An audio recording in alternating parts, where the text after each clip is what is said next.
En el nombre del Padre, del Hijo y del Espíritu Santo. Amén. Evangelio de hoy y lecturas. Primera lectura. Lectura del profeta Isaías 50, versículo 5-9. El Señor me abrió el oído, yo no resistí ni me eché atrás. Ofrecí la espalda a los que me golpeaban, las mejillas a los que mesaban mi barba, no escondí el rostro ante ultrajes y salivazos. El Señor Dios me ayuda, por eso no sentía los ultrajes, por eso endurecí el rostro como pedernal, sabiendo que no quedaría defraudado. Mi defensor está cerca, ¿quién pleiteará contra mí? Comparezcamos juntos, ¿quién me acusará? Que se me acerque. Mirad, el Señor Dios me ayuda, ¿quién me condenará? Palabra de Dios. Te alabamos, Señor. Salmo. Salmo 114. Caminaré en presencia del Señor en el país de los vivos. Amo al Señor, porque escucha mi voz suplicante, porque inclina su oído hacia mí, el día que lo invoco. Caminaré en presencia del Señor en el país de los vivos. Me envolvían redes de muerte. Me alcanzaron los lazos del abismo. Caí en tristeza y angustia. Invoqué el nombre del Señor. Señor, salva mi vida. Caminaré en presencia del Señor en el país de los vivos. El Señor es benigno y justo. Nuestro Dios es compasivo. El Señor guarda a los sencillos.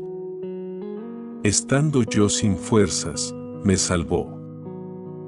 Caminaré en presencia del Señor en el país de los vivos.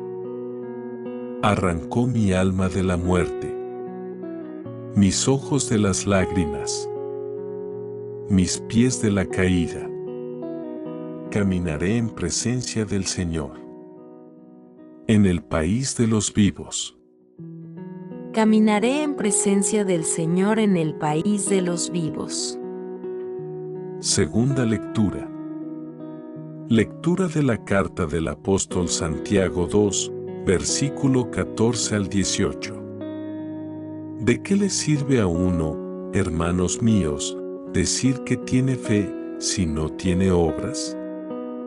¿Podrá acaso salvarlo esa fe? Si un hermano o una hermana andan desnudos y faltos del alimento diario y uno de vosotros les dice, id en paz, abrigaos y saciaos, pero no les da lo necesario para el cuerpo, ¿de qué sirve?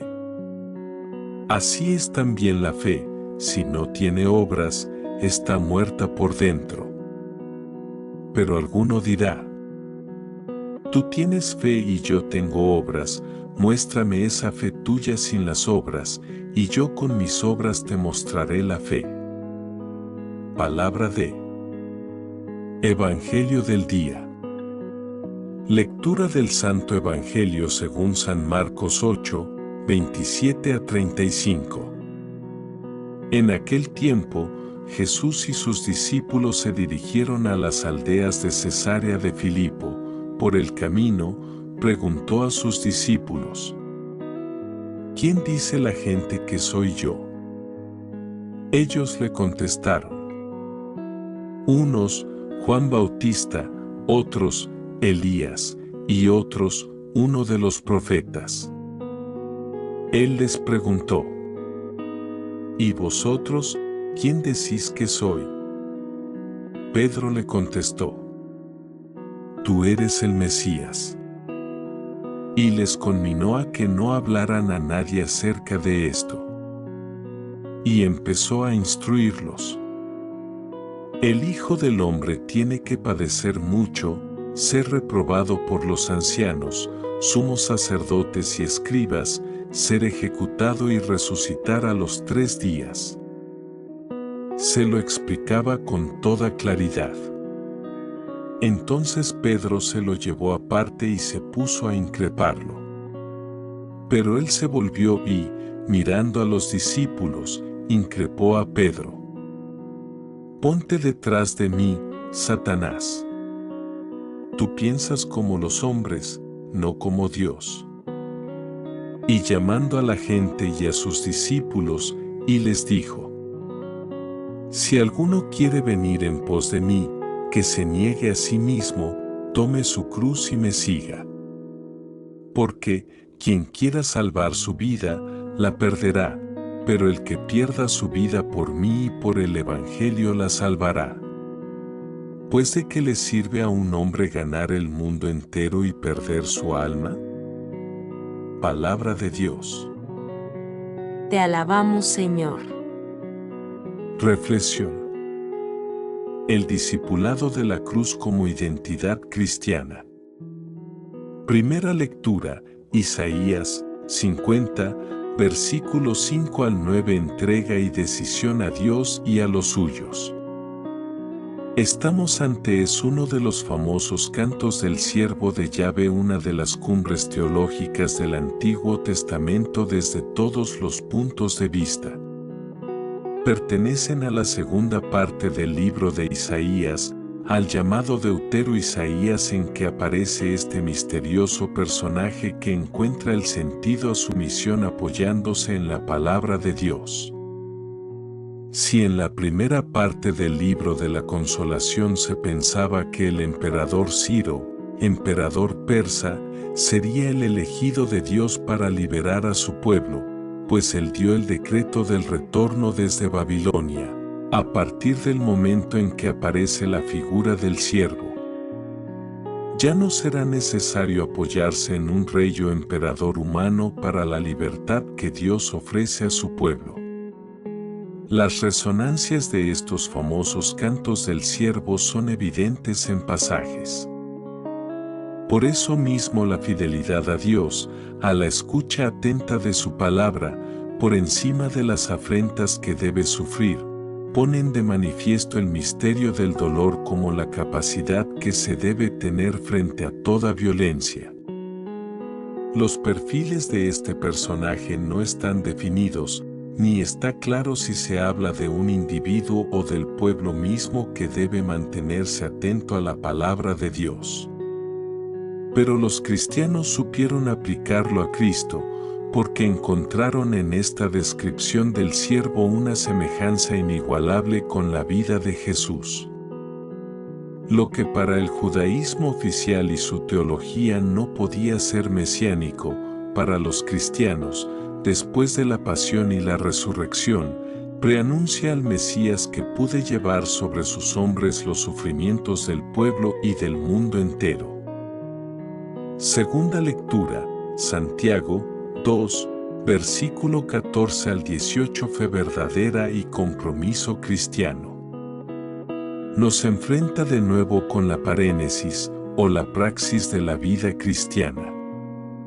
Nos encontramos con uno de los pasajes más determinantes de este escrito, en el que se ha visto una polémica con la teología de la fe de Pablo. Se ha dicho que es la parte más importante de la carta, porque se quiere poner de manifiesto que la fe sin obras no lleva a ninguna parte en la vida cristiana. Esto es absolutamente irrenunciable, y a nadie, y menos a Pablo, se le podría pasar por la mente algo así como cree y peca mucho. Esa falacia no es de Lutero, sino la leyenda de los malpensantes. Creer es confiar verdaderamente en el Dios de la gracia. Pero es posible que algunos quisieran poner a Pablo a prueba en alguna comunidad cristiana, y este escrito posterior quiere poner las cosas en su sitio.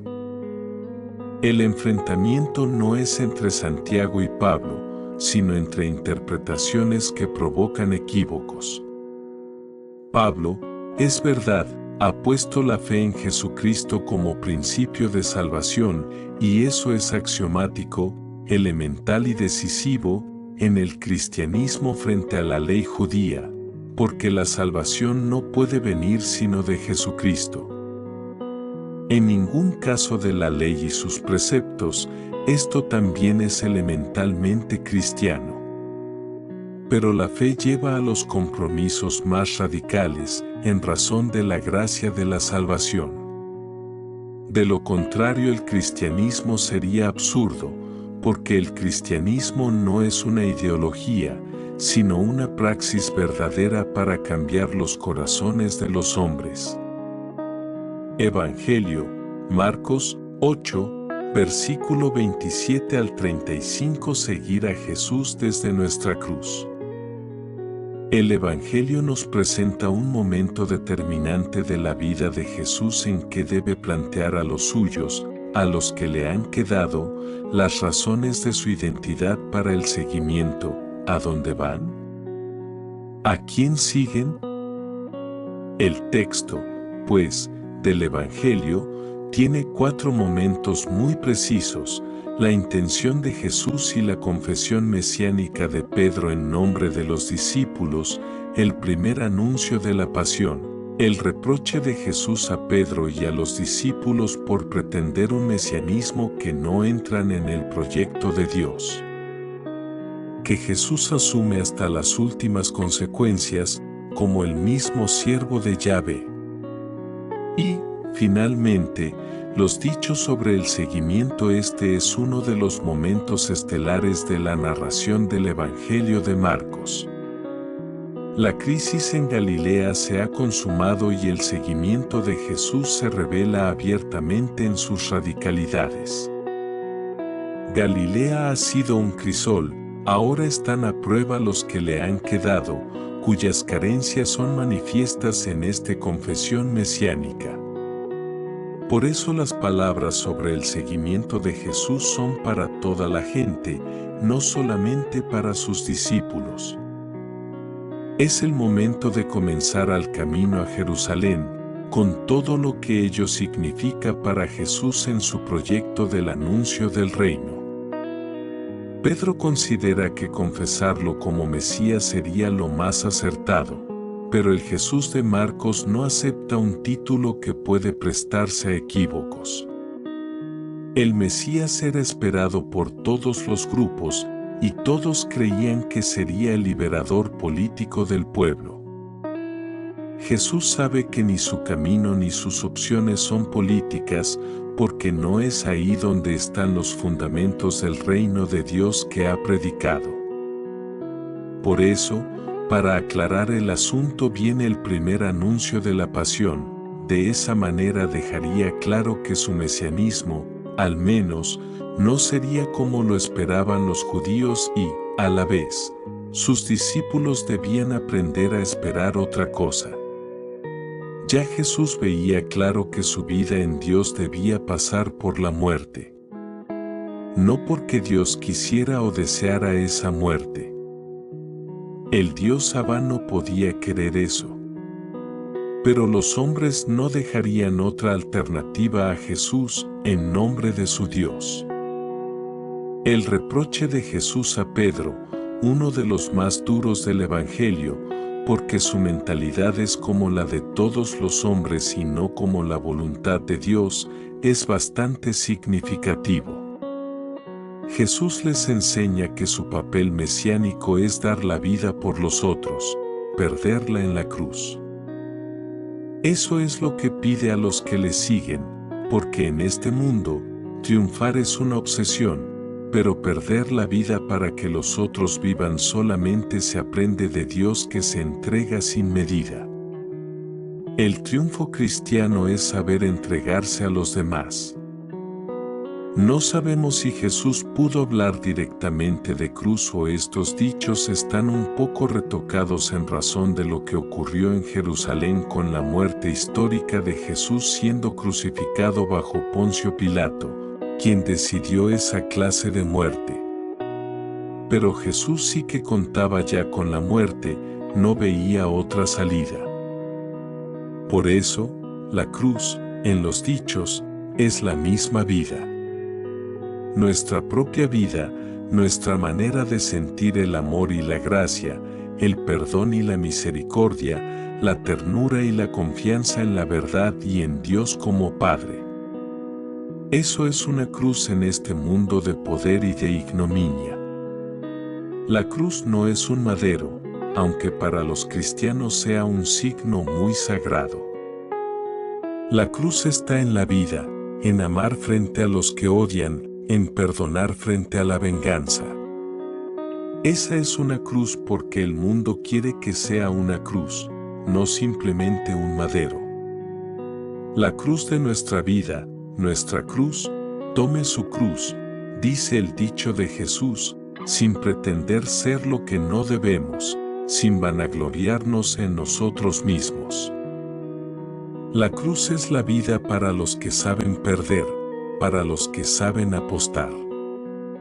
Por eso se puede hablar con sentido cristiano de llevar nuestra cruz y no debemos avergonzarnos de ello.